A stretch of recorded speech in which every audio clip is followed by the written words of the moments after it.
پہلے تو اتھارٹیز کو لگا کہ اس شپ کو سوئس کینال سے نکالنا کوئی راکٹ سائنس نہیں ہے۔ 2-4 ٹک بوٹس کی مدد سے سوئس کینال کی ٹریفک کو چند گھنٹوں میں ہی واپس بحال کیا جا سکتا ہے، لیکن معاملات تب شدت اختیار کر گئے جب 300 ٹن پولنگ پاور والی ڈک بوٹس بھی اس شپ کو 1 انچ کیا 1 سینٹی میٹر بھی نہیں ہلا سکی۔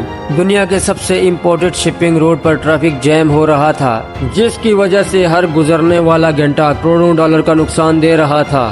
راتوں رات ریسکیو ایکسپرٹس بلوائے گئے، درجنوں ایکسکیویٹرز کی مدد بھی لی گئی، لیکن اس ویڈیو ویسل کے سامنے یہ سب کسی مذاق سے کم نہیں تھا۔ 6 دن تک ایڑی چوٹی کا زور لگانے کے بعد جب سارے ہمت ہار بیٹھے تو نیچر کی طاقت حرکت میں آ گئی۔ جی ہاں، دنیا کی سب سے بڑی ایور گیون شپ کو جس قدرتی طاقت نے پھنسایا تھا اسی نے اس کو نکال لیا، لیکن آخر کیسے؟ مسٹر انفارمیٹو کے دیکھنے اور سننے والوں کو السلام علیکم۔ 23 مارچ 2021 کو ساری دنیا کی ہیڈ لائنز میں یہ کارگو ویسل دکھائی جا رہی تھی۔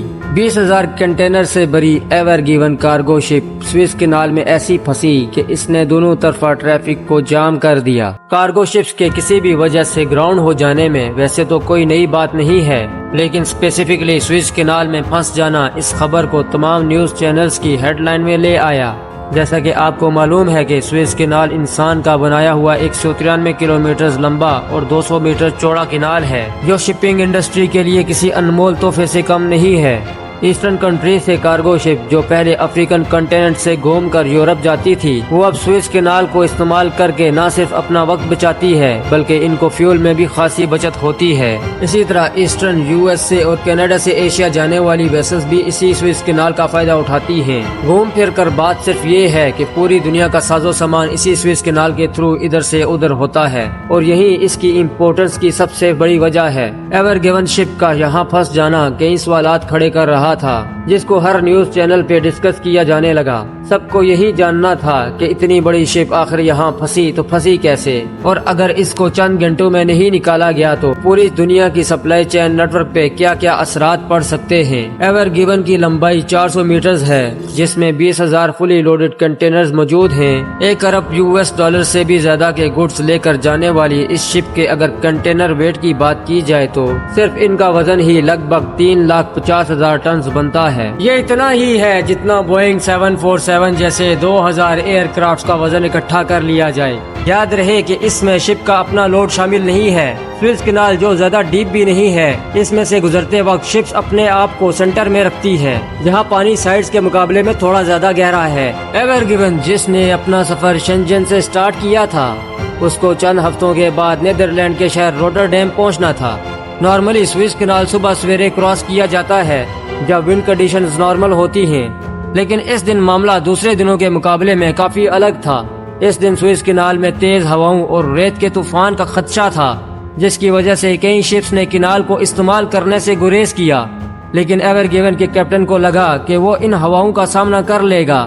شاید اس میں کیپٹن کا بھی قصور نہیں تھا، کیونکہ شپنگ انڈسٹری میں بہت قسم کے پریشرز ہوتے ہیں، جس میں سب سے بڑا فائنینشیل پریشر ہوتا ہے۔ ویسل کا وقت پہ منزل تک پہنچنا بہت ضروری ہوتا ہے، کیونکہ ان کی اگلی بکنگز پہلے سے ہو رکھی ہوتی ہیں۔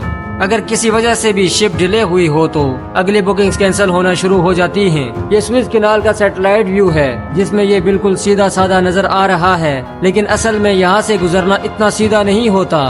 صبح کو 7 بجے جیسے ہی کیپٹن نے شپ کو کینال میں انٹر کیا تو سائڈ سے تیز ہوائیں شروع ہو گئی۔ یہ اتنی تیز بھی نہیں تھی کہ جس سے کیپٹن گھبرا جائے، کیونکہ اوشن میں شپس کو نارملی کئی خوفناک طوفانوں کا سامنا بھی کرنا پڑتا ہے، پر کیونکہ سوئس میں شپس کے پاس اسپیس کم ہوتی ہے، اسی وجہ سے یہاں تیز ہوائیں میٹر کرتی ہیں۔ بڑی بڑی کارگو ویسلز میں صرف ایک مسئلہ ہوتا ہے کہ یہ اتنا جلدی لیفٹ رائٹ ٹرن نہیں لے سکتی۔ اس کے لیے ضروری ہوتا ہے کہ شپ کی سپیڈ تیز ہو۔ جتنی زیادہ شپ کی سپیڈ ہوگی، اتنا زیادہ اس کو کنٹرول کرنا آسان ہوتا ہے۔ 50 میٹر تک اونچی یعنی قریب 16 فلور بلڈنگ جتنی شپ کو جب سائڈ سے تیز ہوائیں لگتی ہیں اور شپ کی سپیڈ بھی اتنی نہیں تھی تو شپ اپنا کنٹرول کھونے لگی۔ اس چیز کو اور کم کرنے کے لیے کیپٹن نے ویسل کی سپیڈ کو تھوڑا بڑھا دیا تاکہ شپ کو آسانی سے کنٹرول کیا جا سکے، لیکن ایک اور نیچرل فینامنا نے گڑبڑ کر دی۔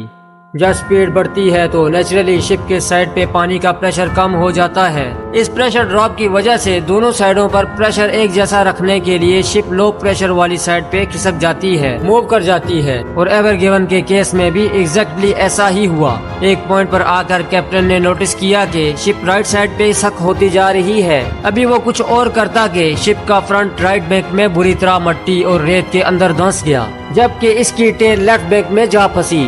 لاکھوں ٹن وزنی ایور گیون نے پلک جھپکتے ہی پورے 200 میٹر سوئس کینال کو بری طرح سے چوک کر دیا۔ یہ بلاکیج ریڈ سی اور گریٹ بٹر لیک کے درمیان ٹھیک اس پوائنٹ پہ ہوئی تھی۔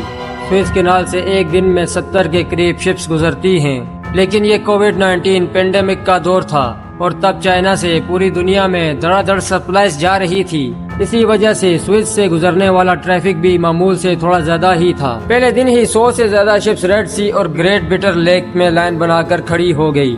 اس خبر نے نہ صرف شپنگ انڈسٹری بلکہ مین سٹریم میڈیا پر بھی اپنی جگہ بنا لی۔ سب کا اس معاملے میں پریشان ہونا ایک طرح سے ٹھیک بھی تھا، کیونکہ ورلڈ وائڈ ٹریڈنگ کا 13% حصہ سوئس کینال پہ ڈیپینڈ کرتا ہے۔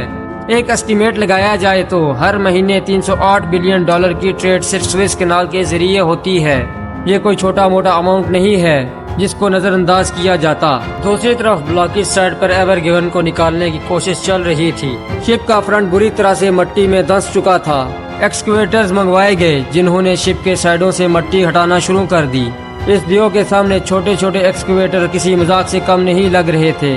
6 دن تک کوشش کرنے کے بعد بھی کوئی امید نظر نہیں آئی۔ اس وقت 450 ویسل صرف اس مسئلے کی وجہ سے ریڈ سی میں سٹرک ہو کر کھڑی تھی۔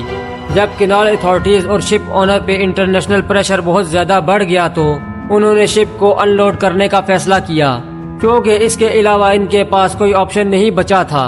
ان کا خیال تھا کہ شپ کا ویٹ کم کیا جائے گا تو شاید اس کو نکالنے میں آسانی ہو، لیکن شپ کو ان لوڈ کرنا ایک ایسا ٹاسک تھا جس میں مزید 10 سے 15 دن لگ جاتے۔ ابھی یہ گہما گہمی چل ہی رہی تھی کہ نیچر کی طاقت حرکت میں آ گئی۔ 28 مارچ کو سپر مون ایکسپیکٹڈ تھا، اور یہ سب کو پتا ہے کہ فل مون پہ ٹائڈز بہت اونچی ہو جاتی ہیں، جس کی وجہ سے سمندر میں پانی کا لیول بھی بڑھ جاتا ہے۔ سپر مون کی وجہ سے جب سوئس کینال میں پانی کا لیول بڑھا تو آٹومیٹکلی شپ اوپر کی طرف اٹھ گئی، اتنی اٹھ گئی کہ ایٹ لیسٹ اب اس کو 2 ٹک بورڈز نے آسانی سے باہر کھینچ نکالا۔ ایور گیون کا خوش قسمتی سے نکل جانا پوری دنیا کے لیے ایک شاندار لمحہ تھا۔